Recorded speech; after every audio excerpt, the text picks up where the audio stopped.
Hey guys, Omni here. We're about to dive into New Rockstar's breakdown of the hidden details and the Easter eggs within the Spider-Man No Way Home trailer that dropped yesterday.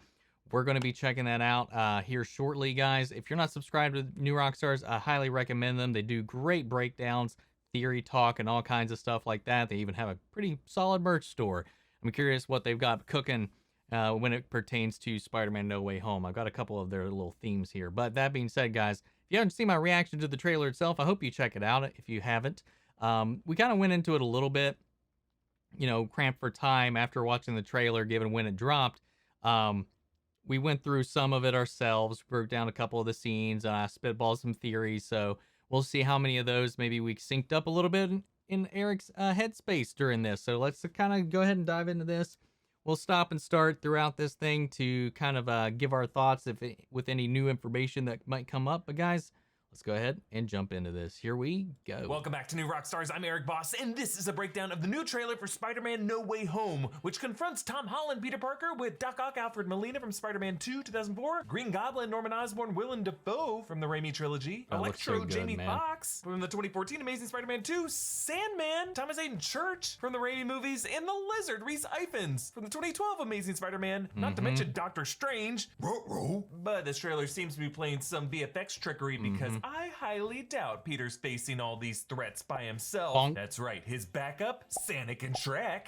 I'm gonna go through this frame by frame to find all the Easter eggs and details that this trailer's hiding. This video was sponsored by our friends at Heroes Journal. More on them later. Let's get started. Ever since I got bit by that spider, I've only had 1 week where my life has felt normal. That was when you found out. We open on sad Peter Parker, his face bruised and bleeding, tears and rain. Seems like the end of the movie, so who is Peter mourning? Who's gonna die? Well, the trailer suggests MJ, but it could just as easily be like Ned, Aunt May, Happy Hogan, or Shrek. This could also be an ending where Peter, in order to save those he loves and those he doesn't want to harm, must exile himself to a reality in the multiverse where he is a stranger with no way home, where it rains a lot, called Seattle. Peter tells MJ that the week between her finding out that he was Spider-Man and Far From Home and That is a popular theory that he might exit the MCU altogether. And we've talked about it a little bit here and there. And there's some stuff that he's mentioned here today that makes me question how much longer he's going to be Spider-Man just in general. But that's all going to be playing it by ear, I think, at this point. Because he was talking about, I don't want to be playing Spider-Man after I'm 30, given he's 25 at the moment, so that gives him some wiggle room to within that time frame. But come on, man, some of Spider-Man's best stories are when he's an adult.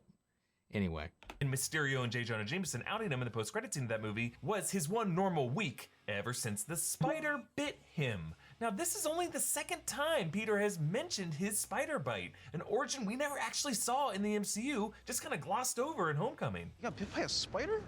Can it bite me? Well, it probably would have hurt, right? You know what, whatever. Even if it did hurt, I'll let it bite me. Maybe.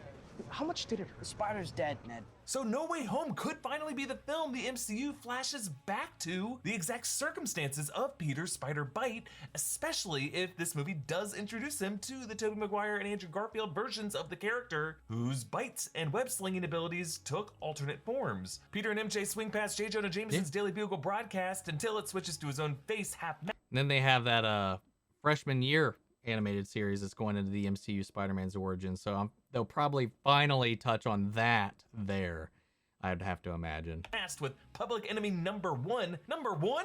Does no one care that Nexus witches exist? Just go talk to those survivors in Westview, or to Mr. Dell.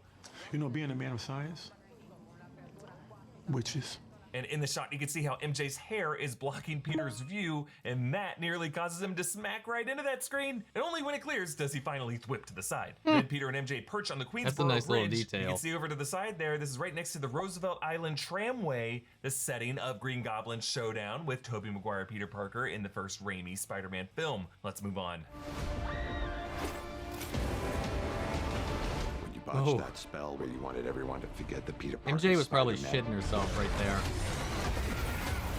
considering some visitors. how she reacted her first time swinging around with him. As Peter and MJ jump from that bridge, you can see MJ is wearing the same Joan of Arc t-shirt that she wore at the end of Far From Home, which, in addition to being a reflection of MJ's feminine pride, was itself an Easter egg calling back Zendaya's Joan of Arc look at the 2018 Met Gala. Then they glide through the subway tunnels, somehow missing Morbius despite his best efforts to sneak into this universe. And obviously they do this to escape the helicopters tracking them, but also following Cap's advice for how best to escape the city. You take them to the basement or through the subway. You keep them off the streets. Someone's been watching his Cap PSAs. And then as they nearly run into a train for a brief second, the train screen flashes red and M, the M train. That's right, Is that Spider-Man M? narrowly avoided the Mephisto train. Run all you want, Spider-Man. It looks like We a all B to float me, down but- here. Nah, RIP your earbuds. The M line actually runs through Eric, why? Queens. So this train is likely coming from Queens, and Peter's just trying to get home. But there's no way home thanks to Mephisto. Now, you'll notice Benedict Cumberbatch's audio sounds stitched together here. When you botched that spell where you wanted everyone to forget that Peter Parker's Spider-Man, As many of his off-screen lines actually sound in this trailer. there are others out there. We need to send them back. They're starting to come through, and I can't stop them. This is the first time for me in the Marvel Universe.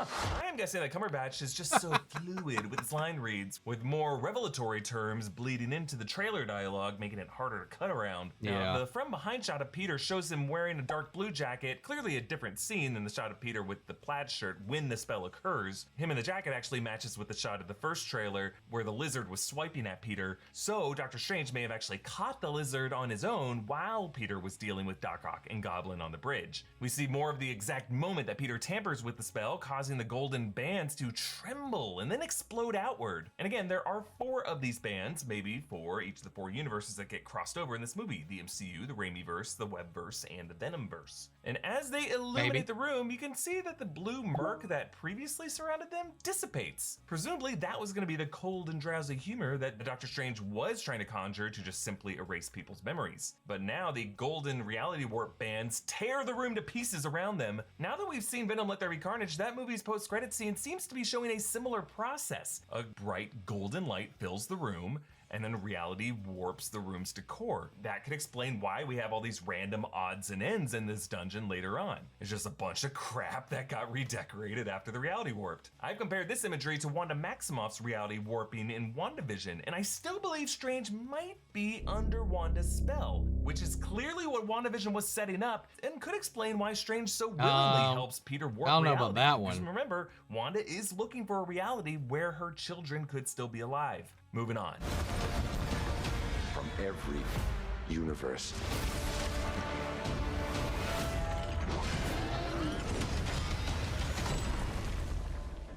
Hello, Peter. I love it. Green Goblin is here. He looms in through the smoke of his own pumpkin grenades, riding his glider. Meanwhile, Strange explains that these visitors are coming from every universe, meaning Doctor Strange might have been previously aware of alternate universes like the Raimiverse, which would give interesting meaning to the line he said to Tony Stark back in Infinity War. Protecting your reality, douchebag. Then Electro's bolts blast through the ground toward Peter, who wears this new black and gold suit. This suit's kind of a mess. There's loose wires poking out, duct tape all over the place. Actually, later you can see MJ and Ned are on a smartphone duct taped to his chest, apparently What the hell? FaceTiming all this. I am guessing this mission might be to catch Electro, and they have to do it in a way without Peter's Iron Spider armor, maybe by turning his old suit inside out so all the wiring is now exposed, or maybe his nanotech suit can't be relied on after he ran into Doc Ock, or this could just be a new suit that they rigged up to be more resistant to high voltage. Let's move on to the next clip.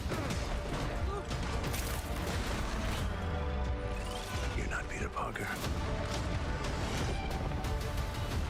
Yes, license plates. So I pointed out in past videos how the cars on this bridge seems to have specific license plates that could be pointing to specific comic book issues, something Spider-Man director John Watts actually does in all of his movies. Here, Doc Ock and Peter pass a plate reading JND79WN, which doesn't seem to directly translate to anything in particular, unless maybe you try to stretch J and D being for Jessica Drew, Spider-Woman, who did first appear in Marvel Comics in 1976, but later, here is a clearly overt one. #1, ASM 8183. John Watts always uses ASM to refer to Amazing Spider-Man, and then a specific comic book issue followed by the year. But this could be interpreted a couple different ways, actually. There was a Spectacular Spider-Man, not Amazing Spider-Man, issue 81 in 83, which mixes up Spider-Man with Cloak and Dagger, Punisher, and a certain bald baddie who's gonna come stomping into the MCU soon. Kingpin. Yes, I have theorized that Kingpin, Wilson Fisk, could be revealed in Hawkeye and could be the sixth villain of the Sinister Six in this movie. But alternatively, there's also an Amazing Spider-Man number 183 that was released in August 8th month in the year 1973, in which Peter gets attacked by a big wheel while Aunt May is hospitalized. This could just be a joke about how the wheel of this car is flying at Peter right now. But then beneath the bridge, Doc Ock jams his claw at Peter, and I love how John Watts uses a whip pan, the same kind of camera movement that Sam Raimi would often use for Doc Ock in the 2004 film. But notice how Doc Ock's arms now have a red and gold coating to them, and a chunk of Peter's nanotech is missing from his chest. He actually has to reallocate the nanobots from his helmet to his chest to protect himself from the blow, and a later trailer shot shows that Doc Ock straight up absorbs Peter's nanotech armor from his suit. And this is crazy, because Doc Ock comes from an alternate universe where Stark tech does not exist. How could he be compatible with this tech? Well, if you think about it, his arms are actually controlled via a neural link that was fused to his spinal cord. And Stark nanotech seems to be controlled via a kind of neural link as well. So maybe that is how Doc Ock can hack into it. I'm just excited to see nanotech on the loose in the MCU. Could be a major plot point in shows like Armor Wars. Also, a little VFX detail that I appreciate. Peter's necktie dangles from the open nanotech hole where his chest is, but as that nanotech shifts and seals that hole, it tucks the necktie back in. Meanwhile, when Tom Holland's face is revealed, Doc Ock says, You're not Peter Parker. answering our questions from the first trailer as to why Doc Ock would see this version of Spider-Man and recognize him as Peter from his universe. It's just because Doc Ock saw someone, I guess, who looked like Spider-Man and assumed that would be Tobey's face underneath. But what I like about this line is it does confirm the existence of a Tobey Maguire Peter Parker somewhere in this merged Spider-Verse and makes his cameo even more likely. Let's move on. I'm sorry, what was your name again? That disproves one of my theories.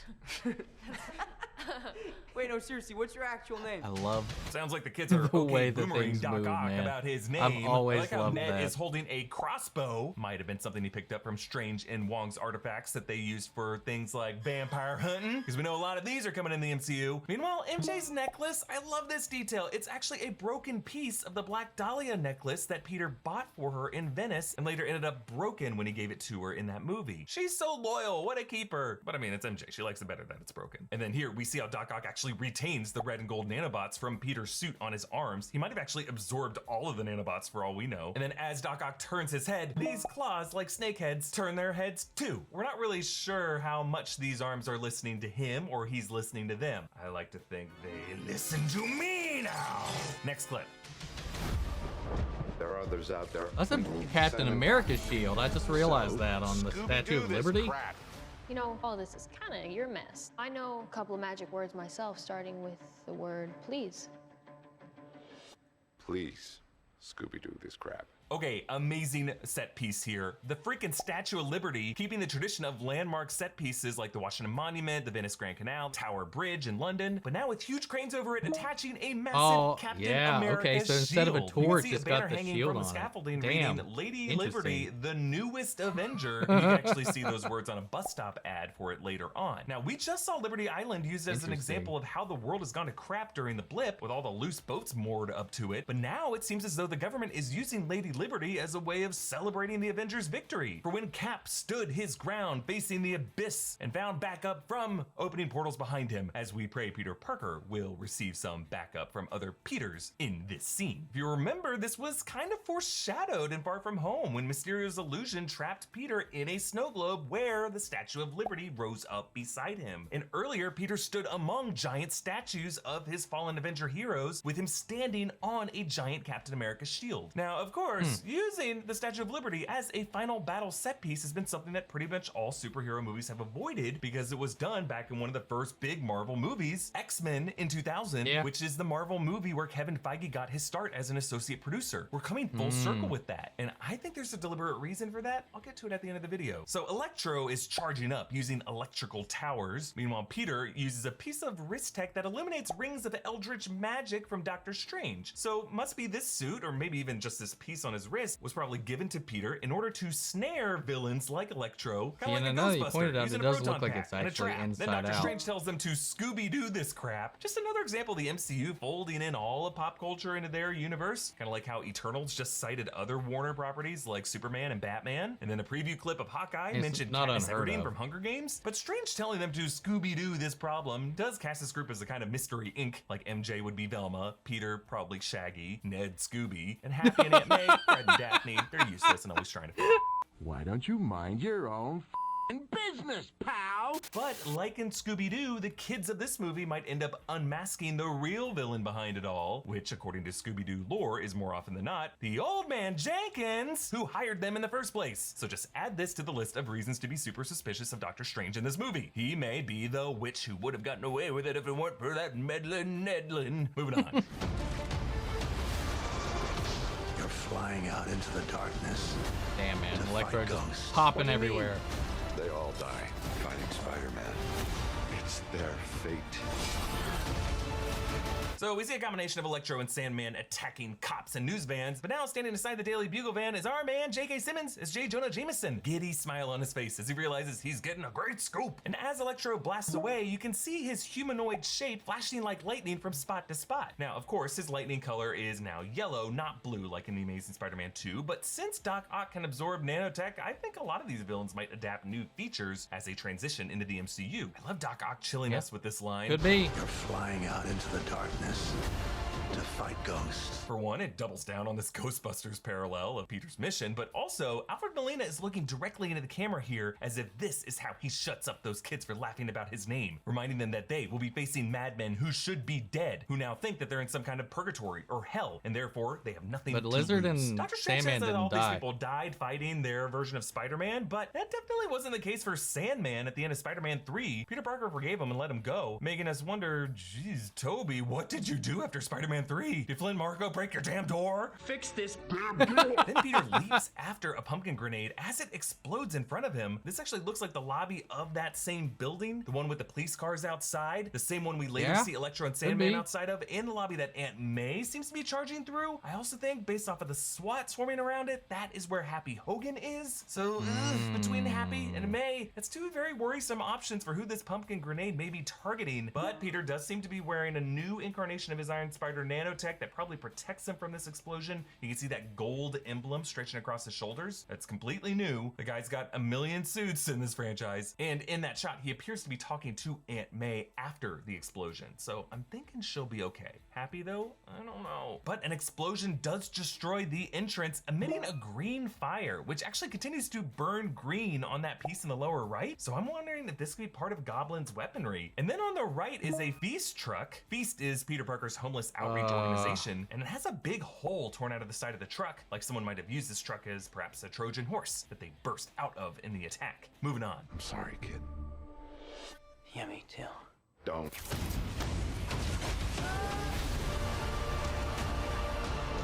Look, there has to be another way. There isn't. More stitched together audio. So deciding that he does not want to send these villains to their certain deaths, either realizing that if he's worthy of redemption, so must they be, or after Mysterio, he doesn't want any villain blood on his hands, Peter whips and snatches that green cube artifact as it levitates between Strange's hands. I'm assuming this is some kind of Pokeball pocket prison that Dr. Strange is either storing the villains inside of, or some kind of mechanism that allows him to return them to sender. I love this. Peter is strung between two portals. Strange must have tricked Peter by opening one portal in the direction he was already thwipping, and then another one immediately behind him, Oh, so that Peter ended damn. up thwipping his own foot. Genius. But in this shot I mentioned before, Aunt May looks super emotional, and she's carrying some device. Looks metallic, cylindrical, and glowing green a bit. Could this be some form of Goblin's tech? Then Doc Ock tries to crush Peter's head, which then leads to the nanobot spreading across his mechanical arms. This actually might have been a defense mechanism by the nanobots to keep the claws from crushing the helmet, but then those bots fused with Otto's neural link, allowing him to inherit them. On to the next clip. What if, like you said, it is a defense mechanism, and the nanotech moves on to the attacking item, making it unable to attack Peter? What if that's what happened? I mean, he's still, but he's got the nano red on 2 of his arms at least, so we see when they have him in that like underground little area with that little container. So like, what if he can't attack Peter anymore after that, or like maybe like the nanotech hacks his stuff after that. So we get the extended fight. Then when he finally pins Peter down, and it goes in and it basically just shuts down his arms. Just a thought, maybe. This away from me.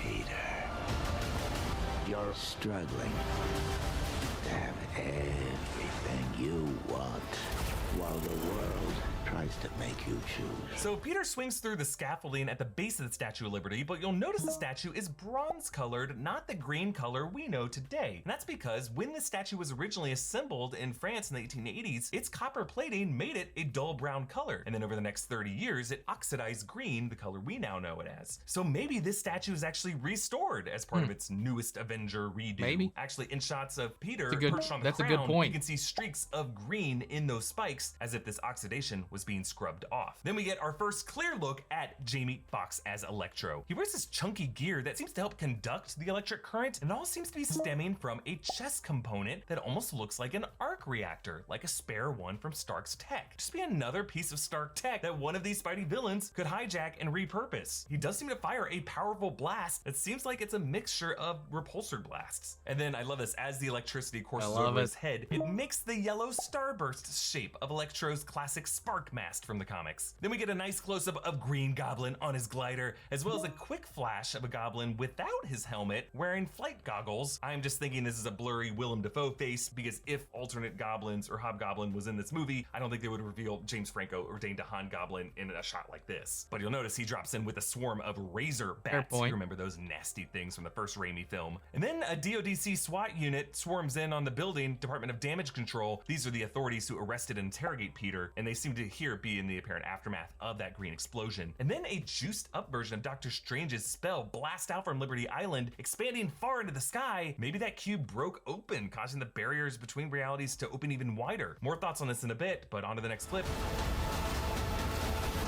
This is all my fault. I can't save everyone.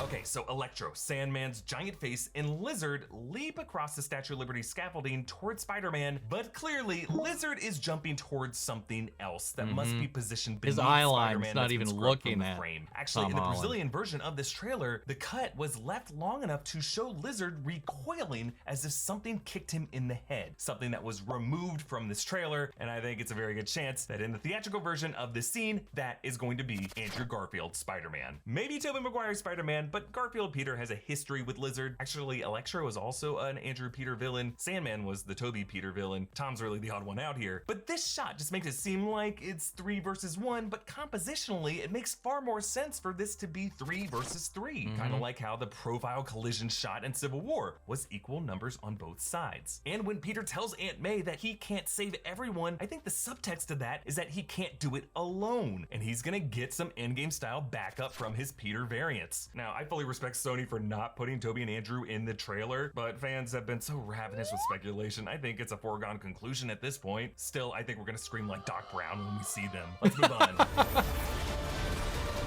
There goes the shield.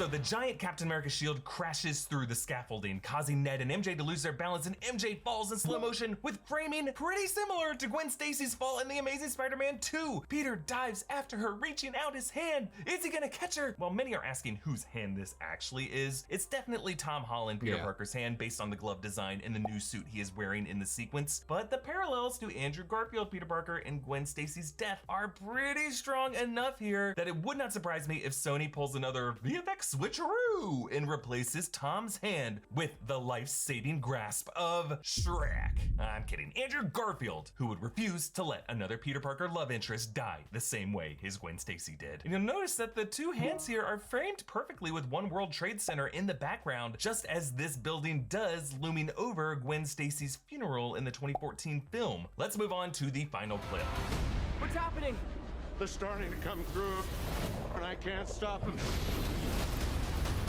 So it looks as though that spell that blasted outward from the Statue of Liberty has left this crack in the sky, like the cracks in space formed when the multiverse shattered in Loki, or the shattering of reality walls in What If. Now these cracks were once orange, like the golden bands of Doctor Strange's spell, but now a purple glow has overtaken the orange color as this glows in from what lays beyond. Purple has tended to be the color of dark magic in the MCU, the color of Dormammu in the Dark Dimension, the color of Agatha Harkness's dark magic. But the question is, what or who has started to come in through these cracks that Doctor Strange It was cannot keep Agatha out? Well, all interdimensional along. threats like Dormammu or Shuma Gorath or demons from the What If episode 4 Dweller always in seem to be a threat darkness to Doctor Strange. from Maybe Shang-Chi. we're looking at a symbiote hive or Kang variants. I don't think it has to be one big threat, but like the Sinister Six spawning throughout the MCU, any number of out-of-place outsiders suddenly appearing from different universes. And I think it is interesting that they chose the Statue of Liberty as the focal point of all of this. The gateway to a new world for the tired, the poor, the huddled masses yearning to breathe free. A symbol chosen specifically for that X-Men final battle for that reason, as part of Magneto's That plan is to true. transform world elites into poor huddled mutants from a shining beacon in Lady Liberty's torch. No Way Home is clearly a prelude to Doctor Strange in the Multiverse of Madness, which I'm pretty sure is gonna be the MCU's version of the Scarlet Witch House of M storyline, which is the nexus point of mutant existence in the multiverse. If we are seeing the moment that break in reality occurs, and if Doctor Strange has a link whatsoever to the Scarlet Witch, which we know from WandaVision that he does, then Kevin Feige might have chosen the Statue of Liberty specifically for that parallel symbolism as the place that he, when he got his start as a young associate producer on that X-Men 2000 film, personally shepherded Marvel superheroes to take a huge leap forward on the big screen, and he could be now bringing it full circle as a place mutant kind arrives on the shores of the MCU.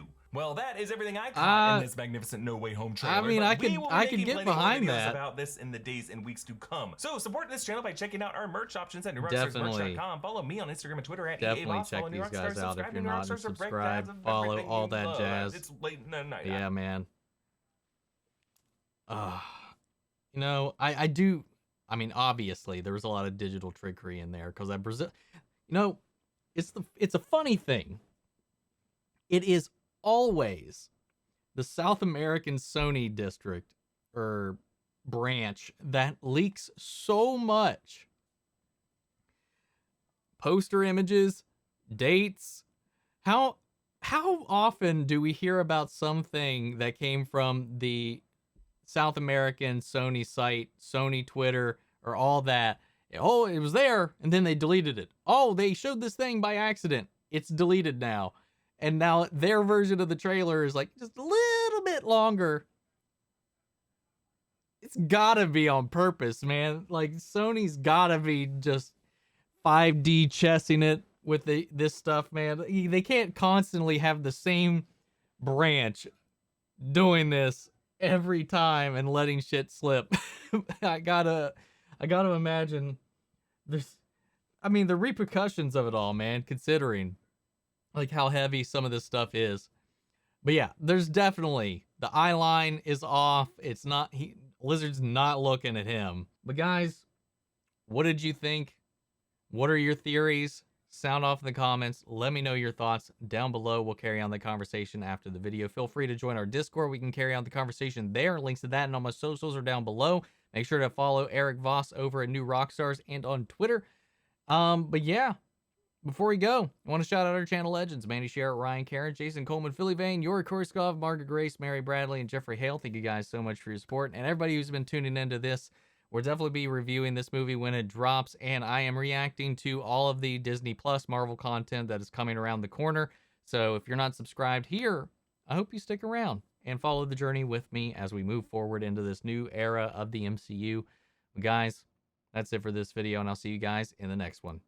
Take care, everybody.